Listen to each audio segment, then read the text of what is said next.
Bonjour et bienvenue sur ma chaîne Parlons des jeux.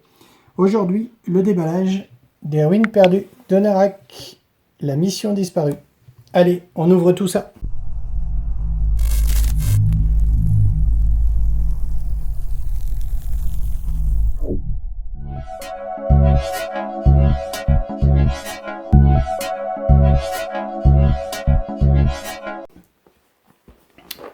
Alors, c'est une extension qui est déjà sortie depuis un petit moment. Je crois qu'elle est sortie en début d'année ou fin de l'année passée. Mais je ne l'avais pas, donc je l'ai acheté il n'y a pas longtemps. Alors, qu'est-ce qu'il y a là-dedans? Oula, un paquet de nouvelles cartes.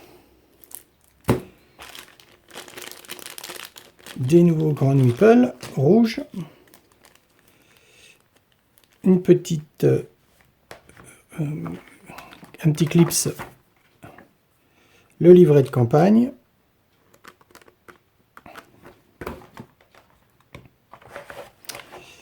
Ça, c'est la règle. Comme d'habitude chez Yellow, ils nous fournissent des sacs vides pour ranger tous les petits composants du jeu. Des petits papiers marqueurs. Il n'y en a pas beaucoup. Hein. J'espère qu'on peut faire des photocopies. Et des plateaux de jeu. Alors, le premier plateau, voilà, qui remplace la piste sur le côté droit du jeu, un recto verso, avec des jolis, d'un côté une montagne un peu du souterrain, plus un côté un peu temple, et de l'autre côté, des cascades. On a, hop, encore une fiche explorateur, apparemment. Alors, c'est tout coincé. Ouais, effectivement, oui, c'est vraiment tout coincé. C'est tout mélangé, c'est tout accroché, c'est mal découpé. Donc on a des tuiles avec des nouveaux monstres.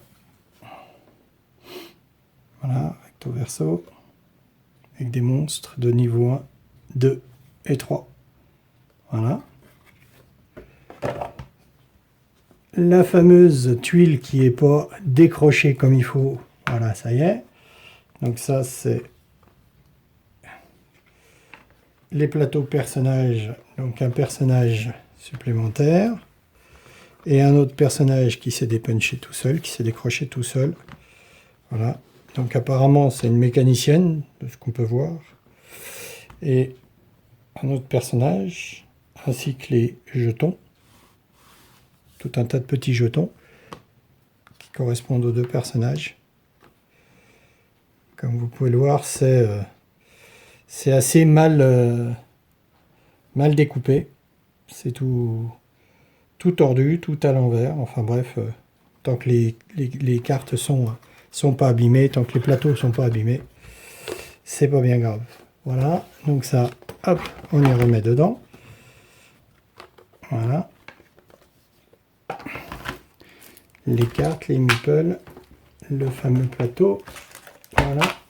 Donc ça, c'était le déballage des ruines perdues de Narak, la mission perdue. Il y a quelque temps, ils avaient sorti une autre extension qui était les chefs d'expédition.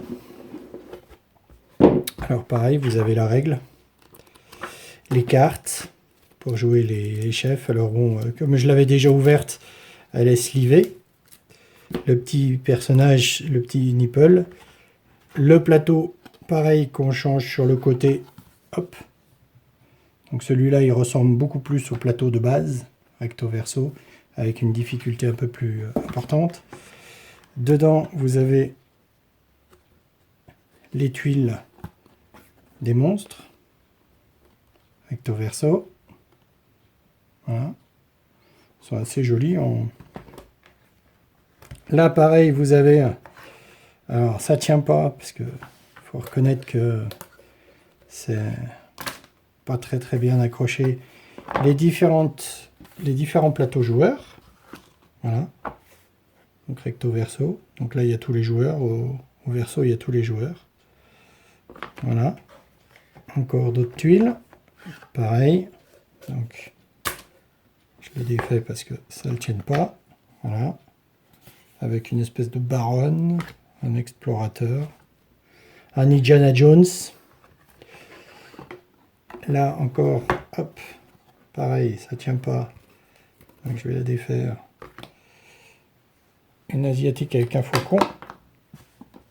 Là, c'est les petits jetons de carton, différents jetons de carton, donc recto verso, voilà, qui tiennent pas non plus. Formidable. Et là, un autre plateau, pareil, qui tient pas. Plateau joueur, beaucoup plus grand, celui-là, un petit peu plus grand que les autres, comme on peut le voir, par rapport aux autres plateaux. Il est un petit peu plus grand. Il a la possibilité d'avoir un endroit de défausse de cartes. Voilà, donc ça, c'était le déballage de l'extension chef d'expédition des ruines de Narak, qui est sortie, elle est sortie déjà il y a 2 ans, je crois. Voilà. Donc tout ça appartient au jeu. Je fais un peu de place. Hop. Tout ça appartient au jeu Les Ruines Perdues de Narak. Donc de 1 à 4 joueurs. L'extension Les Chefs, c'est de 2 à 4 joueurs. Hein, l'extension des chefs je vais le reprendre. C'est de 2 à 4 joueurs. Hein. Le temps reste pareil. Ils disent 30 minutes, mais il faut compter un petit peu plus quand même. Et là, donc là déjà, c'est un jeu que j'avais déjà depuis longtemps, donc il est tout dépunché déjà, tout défait. Le plateau, le fameux grand plateau. Alors je vais essayer de vous le montrer dans sa totalité. Alors vous avez en haut l'emplacement des cartes et des tours de jeu. Ici la fameuse piste qu'on change à chaque fois avec les différentes. Donc là, sur l'extension je sais pas où elle est. Je l'ai rangé sur l'extension. Chaque extension, on change la piste de jeu. Ici en bas, vous avez l'emplacement de départ des premières extensions. C'est un jeu qui fait de la pose d'ouvrier.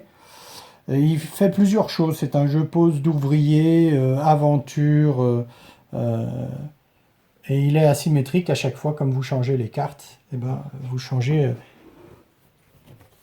le style. Voilà, recto verso, avec un côté plus dur et un côté c'est le serpent, comme on le voit là, le serpent, et de l'autre côté, normalement, c'est le faucon ou l'aigle, je sais plus. C'est l'aigle, je crois. Voilà, c'est un aigle. Voilà. Et ça détermine pardon, le niveau de difficulté. Donc là-dedans, vous avez les feuilles, les plateaux, pas les feuilles, mais les plateaux, joueur vert, joueur jaune, joueur bleu, joueur rouge. Ça, c'est un petit plateau pour mettre les ressources, les gestions des ressources, avec les tablettes, les pointes de flèche, les rubis, l'or, les boussoles. Là, les différents monstres qu'on pioche. Alors moi, j'ai fait l'intérieur, j'ai fait l'insert en plastique, en 3D, parce que sinon c'était un vrai chenille pour tout ranger. Donc là, vous avez les différents monstres. Voilà. Ça, c'est des monstres de niveau 3. Les monstres de niveau 2, ils sont là. Voilà. Et les monstres de niveau 1, ici. Voilà. Voilà. Enfin, c'était juste pour vous montrer un petit peu le jeu Les Ruines de Narak. Mais c'est surtout pour vous présenter l'extension, la mission disparue, qui est sortie il y a quelques mois, je vous dis, en début d'année ou fin de l'année passée. Voilà. Les deux, la mission disparue et les chefs d'expédition du jeu. Les Ruines de Narak. Merci, à bientôt.